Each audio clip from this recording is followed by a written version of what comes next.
Et oui, c'est l'heure de retrouver nos experts de chez Métro. Ce matin, c'est un fromage que l'on va mettre à l'honneur. Et pour ça, on prend la direction de l'Alsace. Bonjour Bertrand Jacquier.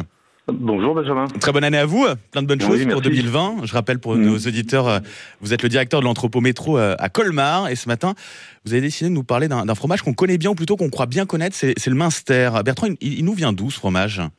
Alors, Benjamin, le Münster vient de la ville du même nom. Donc la ville de Münster, qui est donc située en Alsace, sur le massif des Vosges. Oui. Et ce Münster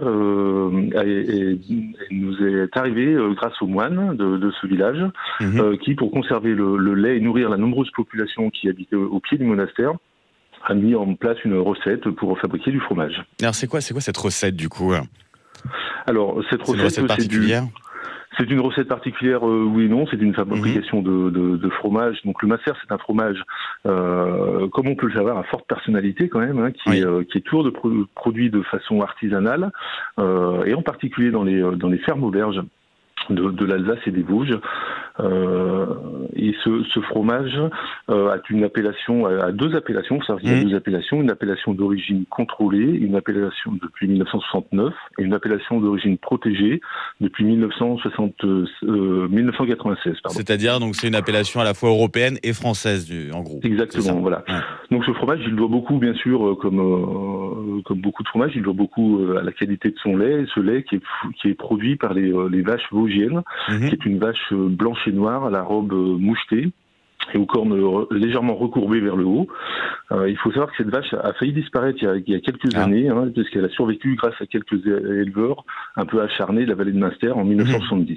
D'accord, ils ont eu raison, du coup. Ouais, tout à fait. Vous avez dit c'est un fromage de caractère. C'est vrai que c'est une odeur forte, mais c'est un goût plutôt doux comparé finalement à cette odeur qui est plutôt forte. Oui, bien sûr, c'est un fromage un peu spécifique parce qu'il a en effet une odeur il peut avoir une odeur, un fumet assez typique. Alors, il faut savoir qu'il ne faut pas que l'odeur soit quand même trop forte pour le déguster. Oui. Mais on peut aussi le déguster très jeune, c'est-à-dire il faut compter 21 jours pour faire un Münster affiné, mais on peut le déguster très jeune, c'est ce qu'on appelle le fromage blanc, le Münster blanc, qui est très frais et un aspect un peu crayeux. Et puis après 3 semaines d'affinage, il prend une couleur rouge orangé. On connaît plus, oui. Ouais. Voilà, comme on connaît plus, exactement. Et là, il est digne, d'après moi, il est digne d'être mangé à ce moment-là. Et alors, comment on va le manger ? On va le manger cru ou plutôt cuit ? Alors bien sûr, la façon la plus habituelle de le Münster est de le manger avec une tranche de pain, tout naturellement. Oui. Certains l'aiment de l'accompagner avec du karvi. Le karvi, c'est une épice qui ressemble au cumin et on dit que ça facilite la digestion du Münster. D'accord. Ça le parfume en tout cas. Oui.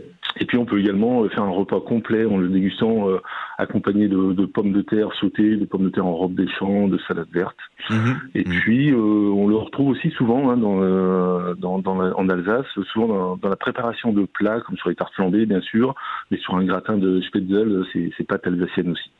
Et d'un mot, parce que le temps passe vite, parce qu'on est en terre d'Alsace, donc on peut l'accompagner aussi avec un vin en particulier. Oui, bien sûr. On conseille en tout cas de l'accompagner avec un vin blanc. Et un vin blanc plutôt liquoreux, à savoir que plus le Münster va être affiné, plus il va être vieux, plus on peut le recommander avec un vin liquoreux, comme un Gewürztraminer, vendange tardive, un Pinot Gris, vendange tardive, et puis s'il est un peu plus jeune, un Pinot Gris, voire un Sylvaner. Et puis avec modération, bien sûr. Merci beaucoup, Bertrand Jacquier, d'avoir été avec nous à nouveau ce matin sur Sud Radio. Je vous souhaite une bonne journée. Merci Benjamin, à bientôt. À bientôt. Vous êtes, je le rappelle, le directeur de l'entrepôt Métro de Colmar. Allez, avant de rejoindre... Métro.